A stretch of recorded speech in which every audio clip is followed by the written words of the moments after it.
ભાવનગર જિલ્લામાં પડેલ વરસાદના કારણે ખેડૂતોએ ખેંચેલ મગફળીનો પાક પલળતા વ્યાપક નુકસાન પહોંચ્યું. ભાવનગર જિલ્લા સહિત સમગ્ર સૌરાષ્ટ્ર તેમજ ગુજરાત રાજ્યમાં ખેડૂતો મગફળીના પાકનું વાવેતર કરતા હોય છે. મગફળીના પાકમાંથી દર વર્ષે સારું ઉત્પાદન મેળવતા હોય છે. આ વર્ષે પણ ઘણા ખેડૂતોએ મગફળીનું વાવેતર કર્યું છે અને હાલ વાવેતર કરેલ અલગ અલગ જાતની મગફળીનો પાક તૈયાર થઈ ગયો હોય તેઓએ ખેંચી અને કાઢવાની તૈયારી કરી હોય તે સમયે વરસાદ પડવાના કારણે મગફળીનો પાક પલળ્યો છે અને જેના કારણે ખેડૂતોને વ્યાપક નુકસાન પહોંચ્યું છે. મારું નામ છે બલદેવગીરી કૈલાસગીરી ગોસ્વામી. મારું ગામ છે બોવડી, મહુવા તાલુકાનું, ભાવનગર જિલ્લો.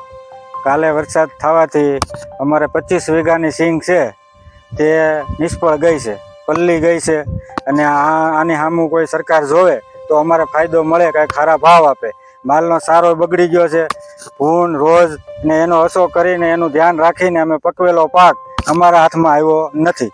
બરોબર, એટલે કાલના કમોસમી વરસાદને કારણે સિંગ ધોવાઈ ગઈ છે, પલ્લી ગઈ છે અને ઘણું નુકસાન છે. આની સામું સરકાર કાંઈક અમને સહાય આપે, સારા કાંઈક ભાવ આપે તો અમને કાંઈક હરભર થાય આ વર્ષનું. નકર અમે નુકસાનમાં છીએ ખેડૂતો, એ તો પાકું છે.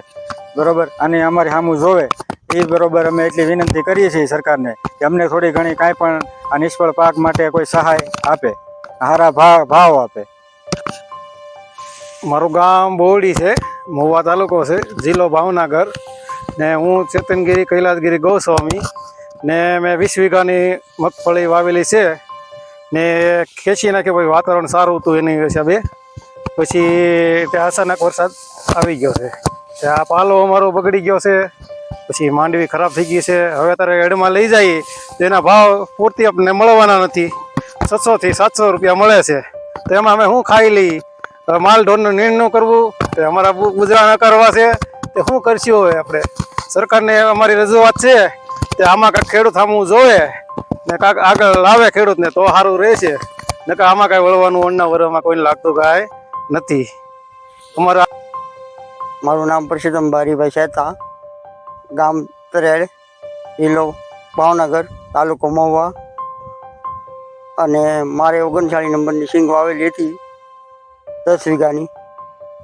પાક આવતા ખેંચી નાખી અને બીજા દિવસે વરસાદ આવ્યો. બધું નુકસાની ફૂલ થઈ છે. કાંઈ સારું રહ્યું નથી, પાલો સારો રહ્યો નથી, કાંઈ હાથમાં આવે એમ છે નહીં. તો સરકાર મને કાંઈ પણ મદદ કરે એ બદલ વિનંતી કરું છું.